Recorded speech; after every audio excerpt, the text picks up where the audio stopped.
Chaque matin, cherche la direction de Dieu, écoute ça avant de commencer ta journée motivation chrétienne. Il y en a qui ouvrent les yeux et filent direct sur leur téléphone. D'autres sautent du lit en courant, la tête pleine de trucs à faire, sans même se rendre compte qu'ils respirent encore parce que Dieu l'a permis. Mais laisse-moi te dire un truc qui peut changer ta vie. Commencer ta journée sans demander à Dieu quelle direction prendre, c'est comme partir en voyage sans savoir où tu vas. Tu marches, ouais, mais tu tournes en rond. Et le pire? Tu crois que tout va bien. C'est dur à entendre, mais c'est la vérité. Ne pas parler à Dieu le matin est devenu normal. Mais tu veux savoir ce qui n'est pas normal? Le nombre de gens stressés, paumés, sans paix d'intérieur, qui vivent en mode automatique et qui se demandent pourquoi rien ne va. La Bible est claire là-dessus. Matthieu 6h33 dit, « Cherchez d'abord le royaume de Dieu et sa justice, et tout le reste vous sera donné en plus. » D'abord, pas en dernier. Le souci, c'est que beaucoup attendent un miracle, un truc grandiose, mais négligeant le plus simple. Tu veux une direction? Un but? Que ta vie avance? Alors arrête tout et écoute bien.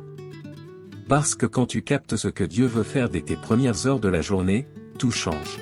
Ta tête, tes choix, tes résultats. Et cette paix que tu cherches depuis toujours, elle commence là. C'est là le secret et presque personne ne te l'a dit. T'as déjà remarqué comment ta journée est différente quand tu te lèves déjà connecté avec Dieu?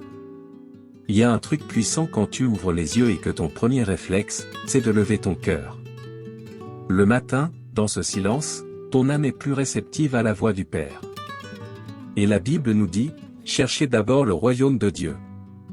Matthieu 6h33. C'est pas pour rien. Jésus savait que notre focus du matin définit le reste de la journée. Quand tu commences la journée dans la parole, t'es moins stressé. Parce que la foi, dès le réveil, te couvre comme une armure.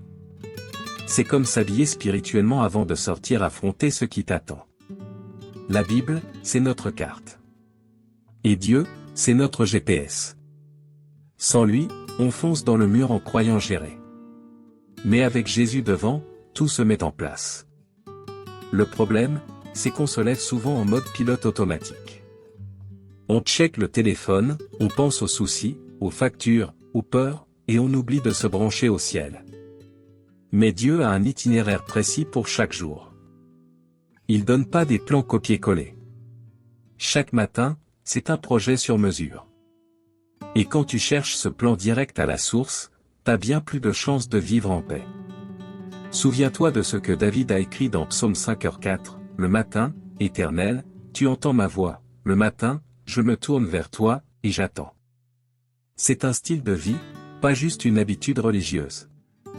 Plus t'es proche de Dieu, plus ton chemin est fluide. Celui qui marche par la foi n'est pas effrayé par l'inconnu. Beaucoup prennent à la légère le fait de parler à Jésus dès le réveil.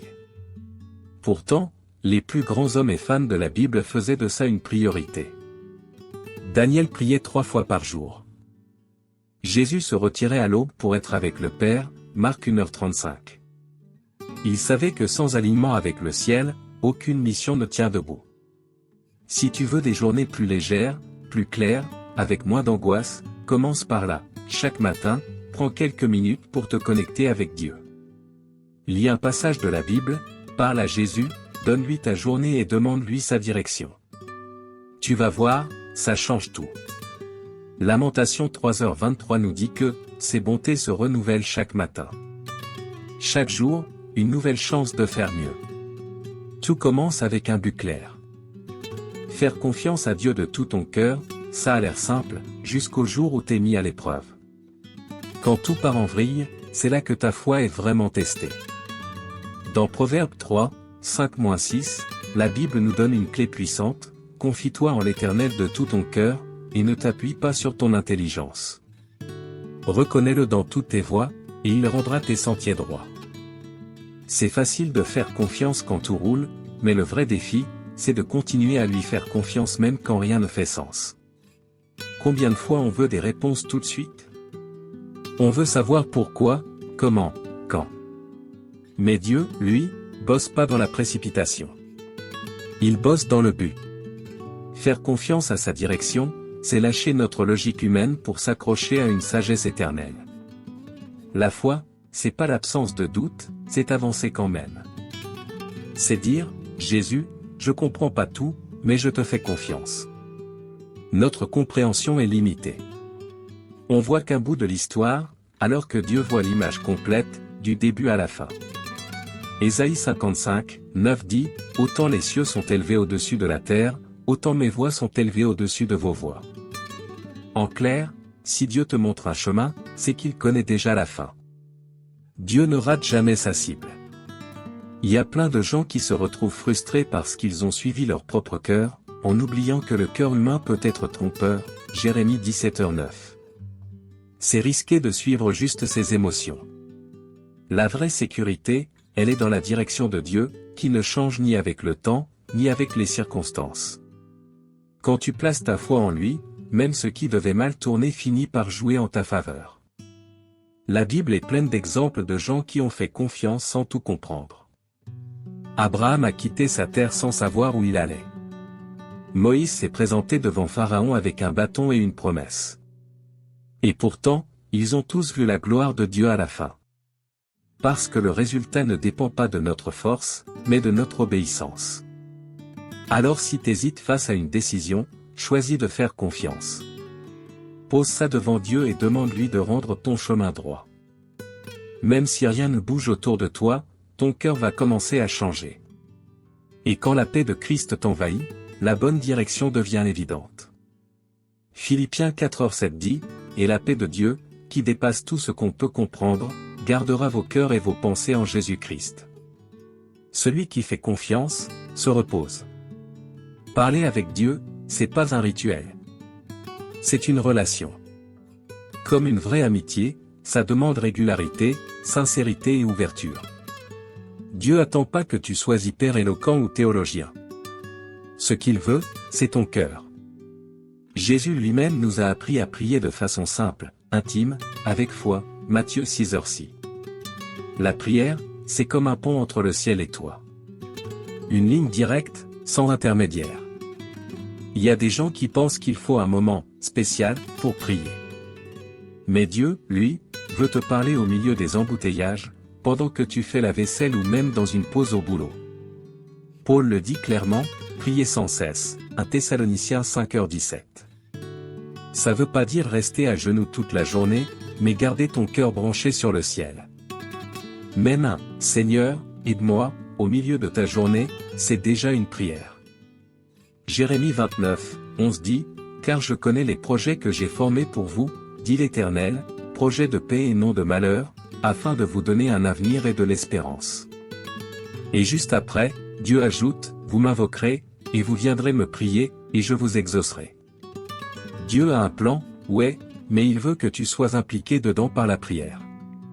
C'est pas une simple formalité, c'est un partenariat. Quand tu pries pas, tu deviens vulnérable. Sans ce dialogue, ton esprit devient confus, et tu prends des décisions à l'arrache, sans direction. C'est comme un soldat qui part en guerre sans parler à son général. Et même Jésus, le Fils de Dieu, passait du temps à prier. Alors nous, on va faire comment sans ça? Et en plus, la prière t'apporte de la clarté. Des fois, t'as pas besoin d'une réponse immédiate, mais juste de la paix pour attendre. Dieu parle de plusieurs façons, mais souvent, il répond par le silence accompagné d'une paix qui te remplit. C'est dans ce lieu secret que ta foi grandit. Ce moment entre toi et Dieu que personne ne voit, mais qui change tout. Alors arrête de croire qu'il faut des mots parfaits pour que Dieu t'écoute. Ce qu'il attend, c'est ta vérité. Prends des moments chaque jour, même courts, pour parler avec lui. Pas juste quand ça va mal, mais aussi pour dire merci, pour écouter, pour apprendre. La prière, c'est le souffle de ta foi. Et quand tu respires Dieu, tu vis avec plus de sens, plus de direction et la certitude que Jésus gère. Il y a une paix que tu trouveras jamais dans ce monde, et elle vient seulement quand tu lâches tout dans les mains de Dieu. Et je parle pas d'un petit lâcher-prise genre, ok Seigneur, mais je garde le contrôle au cas où. Je parle d'un vrai abandon, total. Le genre de décision où tu dis, que ta volonté soit faite, pas la mienne. Jésus a fait exactement ça à Gethsémane, Luc 22h42. Et c'est là qu'il a remporté sa plus grande victoire avant même la croix. La vérité, c'est que nos angoisses viennent souvent de notre besoin de tout maîtriser. On veut tout planifier, anticiper, contrôler. Mais Dieu t'a pas créé pour porter tout ce poids. Il t'appelle à te reposer en lui. Quand tu lui confies les rênes, tu trouves enfin du soulagement. Et attention, ça veut pas dire rester les bras croisés. Ça veut dire avancer avec confiance. Psaume 46, 11 dit clairement, « Arrêtez, et sachez que je suis Dieu. » Regarde Abraham. Dieu lui demande un truc impensable, sacrifier son propre fils, Isaac. Et même là, il a obéi. Pas parce qu'il comprenait tout, mais parce qu'il connaissait Dieu. Et à la dernière seconde, Dieu a fourni l'agneau, Genèse 22. L'obéissance, même sans explication, ouvre la porte au miracle. La foi qui obéit, voit l'impossible devenir réel. David, pareil. Il avait été choisi pour être roi, mais il a attendu des années, fuyant Saul, sans jamais forcer les choses. Il avait la promesse, mais il savait attendre le bon moment. Ça, c'est une vraie maturité spirituelle, savoir que le timing de Dieu est toujours meilleur que nos envies pressées. Ésaïe 26, 3 dit, « À celui qui est ferme dans ses intentions, tu assures la paix, parce qu'il se confie en toi. » La vraie paix intérieure, elle dépend pas de l'absence de problème, mais de la présence de Dieu au milieu de tout ça. Quand tu lui remets tes plans, tes blessures, tes attentes, Jésus t'enveloppe de sa paix. Et cette paix-là dépasse tout ce que ce monde peut offrir. Elle vient pas des circonstances. Elle vient du ciel. Si t'as le cœur en vrac, c'est peut-être le moment de lâcher le contrôle. Parle avec Dieu, dépose devant lui tout ce qui te pèse.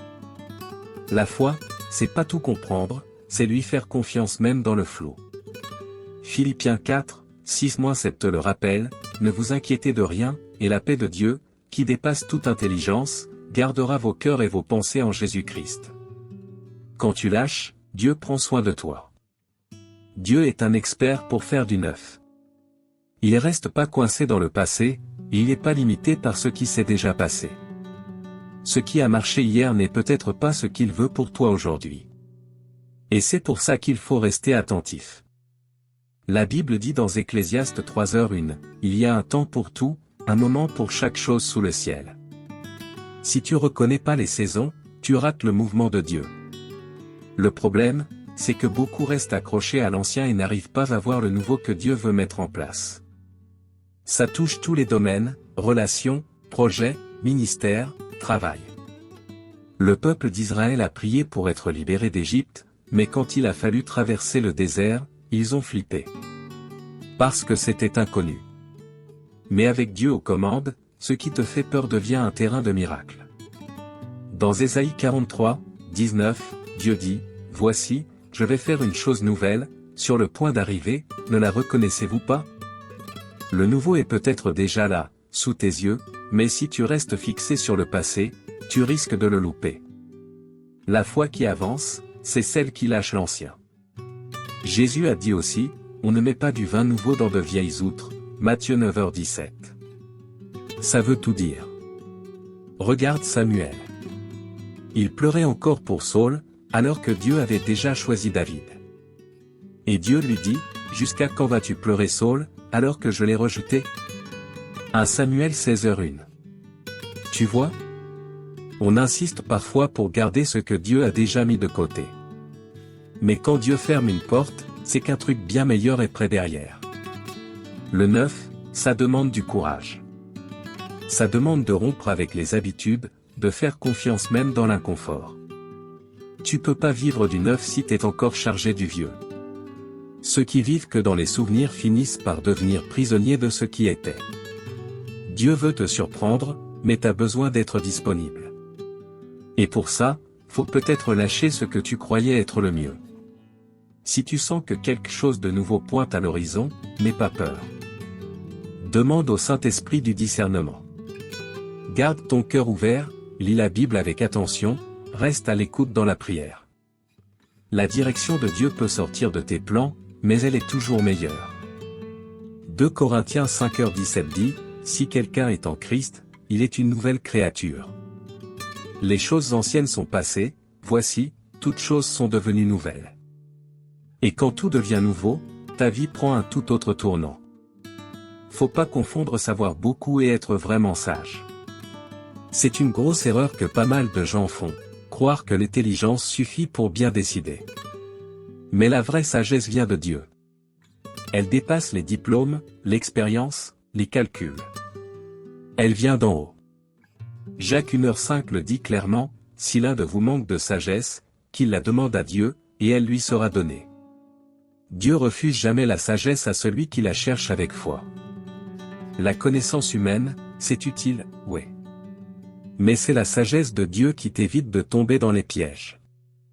Josué, un leader expérimenté, s'est fait avoir par les Gabaonites, Josué 9. Pourquoi? Parce qu'il a fait confiance à son propre jugement sans consulter Dieu. Ce qui avait l'air logique était en fait une ruse. Même les plus préparés ont besoin de demander la direction de Dieu. Il y a plein de gens qui se retrouvent dans des galères parce qu'ils ont agi sur un coup de tête ou parce que ça avait l'air bien. Mais la sagesse divine, elle te permet de faire la différence entre ce qui est juste et ce qui semble juste. Proverbe 2h6 dit, « C'est l'Éternel qui donne la sagesse, de sa bouche sortent la connaissance et l'intelligence. » Autrement dit, marcher avec Dieu, c'est marcher avec lucidité. Quant à la sagesse d'en haut, même les situations compliquées deviennent plus claires. Elle te montre quand parler, quand te taire, quand avancer et quand attendre. C'est pas une question d'intelligence, c'est une question de guidance. Même Jésus, le Fils de Dieu, disait, « Je ne fais rien de moi-même » Jean 5h30. Si lui dépendait du Père, imagine-nous. La Bible regorge d'exemples de gens qui ont agi avec sagesse divine et ont été protégés, Joseph en Égypte, Daniel à Babylone, Néhémie face au roi. Tous savaient que la vraie réponse ne venait pas de leur propre réflexion, mais de leur intimité avec Dieu. Et c'est cette dépendance qui les a fait triompher dans des environnements hostiles. Si tu veux éviter des erreurs qui peuvent être évitées, commence à demander de la sagesse à Dieu. Avant de signer, d'accepter, de t'engager, prie. Consulte la parole. Attends la paix du Saint-Esprit. La connaissance impressionne, mais c'est la sagesse de Dieu qui te garde. Proverbe 4h7 dit, « La sagesse est la chose principale, acquiert la sagesse. » Quand Dieu parle, il ne fait pas que t'informer. Il te transforme. On a tous cette tendance à juger selon ce qu'on voit. On regarde, on croit avoir tout compris, et on se plante. Mais la Bible nous avertit, ce qu'on voit n'est pas toujours la vérité. Samuel a failli faire cette erreur en pensant qu'Éliab serait le prochain roi. Mais Dieu l'a repris, l'homme regarde à l'apparence, mais l'Éternel regarde au cœur, 1 Samuel 16h7. Et c'est ça le vrai point, seul Dieu voit les intentions. La sagesse divine, elle t'aide à pas tomber dans les pièges des apparences. Tout ce qui brille n'est pas or. Et toutes les choses qui ont l'air bénies, viennent pas forcément de Dieu. Il y a des trucs emballés façon bénédiction, mais à l'intérieur, c'est du poison. Jésus nous a prévenus, méfiez-vous des faux prophètes, ils viennent à vous en habits de brebis, mais au-dedans ce sont des loups, Matthieu 7h15. Et ça vaut aussi pour des situations ou des opportunités. Il y a une histoire marrante où 2 femmes ont confondu un rat avec un chihuahua. C'est drôle, mais super révélateur. Combien de fois on met notre énergie, notre foi, nos prières dans quelque chose qui semble de Dieu, mais qui au final, c'est juste un souris déguisé. Sans discernement, on ouvre des portes qu'on n'aurait jamais dû toucher. Et quand on suit juste la logique humaine, on se fait avoir par l'émotionnel. C'est pour ça que t'as besoin de la parole comme filtre. La Bible, c'est pas juste un livre ancien. C'est un outil tranchant, vivant, qui te permet de faire la différence entre ce qui vient de ton âme et ce qui vient de l'esprit, Hébreux 4h12. Plus tu te nourris de la Bible, plus ton esprit est en alerte. Tu tombes plus dans les pièges, trop beaux pour être vrais. Discerner, c'est un don précieux. Et comme tous les dons, ça se demande. Salomon a prié pour recevoir sagesse et discernement, 1 Roi 3h09, et Dieu a tellement apprécié sa prière qu'il lui a donné plus que ce qu'il avait demandé. Parce que Dieu honore ceux qui veulent voir au-delà des apparences. Vivre par la foi, c'est aussi voir autrement. Et ça, tu l'obtiens quand Jésus est au centre de ta vision. Si t'as déjà été blessé en faisant confiance à ce qui semblait bien, c'est le moment de demander du discernement à Dieu. Avant de faire un choix, stoppe tout, prie, et regarde avec les yeux de l'esprit. Tout ce qui semble bon n'est pas forcément de Dieu, mais tout est révélé à celui qui marche dans la foi, dans la parole, et dans la confiance. Proverbe 14h12 dit, « Il y a des voies qui paraissent droites à un homme, mais qui mènent à la mort. » Alors, vois avec les yeux du ciel. Maintenant que t'as reçu tout ça, tu peux plus faire comme si tu savais pas. Dieu t'a appelé à vivre avec intention. Et ça commence dès le matin. Stop au mode automatique, aux décisions impulsives, aux journées sans sens. Jésus veut te guider, te fortifier, t'orienter. Et tout ça dépend d'un choix, le chercher d'abord. Laisse la foi diriger ta journée, la Bible éclairer ton chemin, et Dieu tracer la route. Le changement que tu cherches commence dans le secret. Et le ciel est prêt à agir. Seigneur mon Dieu, merci pour un jour de plus. Je reconnais que sans ta présence, rien n'a de sens. Apprends-moi à commencer chaque matin en cherchant ta direction, avec un cœur ouvert à ta voix. Que ta parole soit ma boussole, mon guide, mon fondement. Jésus, pardonne-moi pour toutes les fois où j'ai mis d'autres priorités avant toi. Je veux que ça change aujourd'hui. Que ma première pensée en me réveillant soit tournée vers toi. Renforce ma foi, même quand tout semble flou. Saint-Esprit, donne-moi du discernement pour voir au-delà des apparences. Aide-moi à savoir quand attendre, quand agir, quand te faire confiance. Que je m'appuie pas sur ma logique, mais sur ta sagesse à chaque pas. Père, je te remets le contrôle de ma vie. Tout ce qui me rend anxieux, je le dépose à tes pieds. Prends les commandes, Seigneur. Que ma journée reflète ton but. Remplis-moi de ta paix, soutiens-moi, dirige-moi. Et que chaque matin soit une nouvelle chance de vivre selon ta volonté. Au nom de Jésus, je prie et je déclare, je suis prêt à marcher sous ta direction. Amen. Si ce message t'a parlé, abonne-toi à la chaîne maintenant, active la cloche et partage cette vidéo avec quelqu'un qui a besoin d'entendre cette direction de Dieu. Il y a trop de gens qui commencent leur journée en mode automatique, et tu peux être le lien qui rallume leur foi. Écris « Amen » en commentaire et fais tourner cette parole.